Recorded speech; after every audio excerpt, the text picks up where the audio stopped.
Shalom Aleichem, blessed us. This is Dhamma Talk, Dhamma Guman coming in from Crown Heights. Yeah, we got a little rain today.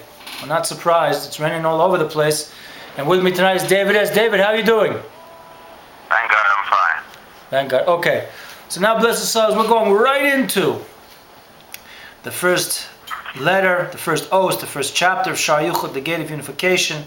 And the Mittler Rebbe starts off by mentioning that it's brought down in a particular pamphlet or work of writing that was by him that dealt with the ways of hispailut, which can be interpreted or has been interpreted as ecstasy, but in the classical Hebrew language, Lashon HaKodesh is Lashon Hazazah, to be moved. And that movement can take place in the brain and the heart and the thought, which is born out from hisboenenuse, meditation, inner understanding, analysis. So, David, my first question to you is, why would the Mittler Rebbe, or why do you think he would start off a new book, a new chapter to a new book, by cross-referencing back to another book?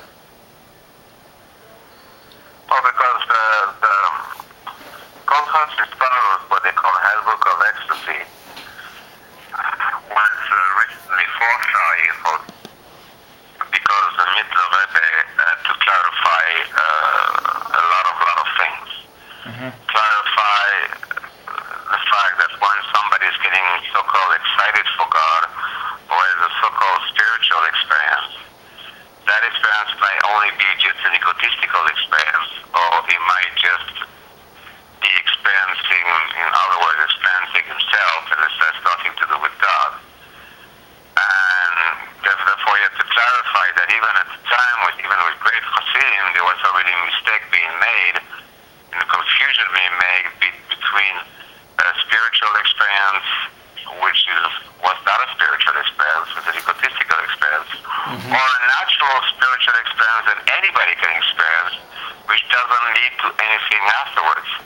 It's just like getting some kind of natural high, and afterwards the downfall is that the person was walking what was all about, and it didn't affect him at all, and on the contrary, it starts to make him believe and think that getting into spirituality and get to godliness doesn't lead to nowhere. So the Mitzvah Rebbe had to write this book very urgently, according to the Akdama, the preface over there. There's a tremendous mistake, a misunderstood, being made, misunderstandings. The main thing one of the main ideas he clarified is the fact that in order to have a true experience, a true status, true excitement or ecstasy, you want to call it, has to come through a non-agenda. I'm not here to get, excited. I'm here to find out about the truth, and automatically a person will hit a real excitement. If he has any kind of an emotional, egotistical agenda, even intellectual agenda, that will lead to nowhere, but only to a world of confusion, and what he's going to perceive to be godliness is only perceiving to be his own ego. Therefore, this person, instead of turning into really close to God and connecting to God, is turning into egotistical maniac. Right. And he says over there that the only way to get to this, again, real excitement of godliness is through hisboenenuse, is through intense contemplation and analysis, for the sake of trying to get to know God and not any other kind of agenda. And therefore, this is why now he says he has to write about it, explain how to do hisboenenuse. But it feels like when you read and you learn about hisboenenuse that there was an urgency to clarify already a lot of mistakes that were being made. Right. Yeah. We can go on this because the Jew has natural spiritual sensitivity, and he says over there that's not good enough. The Jew has a natural connection to God, but if he only relies to that, that's not good enough. And so there's so many levels that he explains over there, and then he explains a different level of what a person is going to experience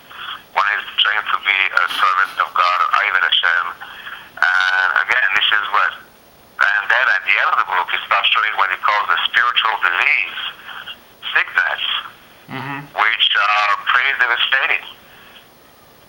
Yeah. Because all those people are convinced they are completely into truth, and therefore it's very hard to deprogram them and show them they're not into truth. They are into themselves, and they may be more egotistical maniacs than even secular Jews or non-Jews altogether. Right. David, I'd like to end on this note, and hopefully be food for thought for the next. This was part 9, by the way, Blessed Souls of the Gate of Unity. That he mentioned as well, there are types of movement, spilus, in the mind or brain, in the heart, and the thought process, which are actually born, meaning hisboenenuse is like a mother, which gives birth to movement in the brain and the heart and thought process.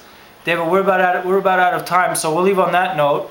So Blessed Souls, Sababa, rejoice, Ahav Echad, one love, Garel Echad, one destiny, Kolana for all of us, B'darchinam, Dachi Shalom, in a pleasant way, in a peaceful way. David, you want to wrap it up in 30 seconds?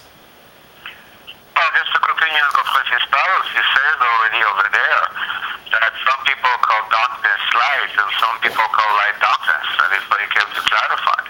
Right. So it's pretty, and it's not something just to anybody. Yeah. Some people who are intensely spiritual involved with their trying to connect to God. Yep. You know, so. All right. Bezat Hashem, Blessed Souls, Lahamshik to be continued. Sababa, rejoice.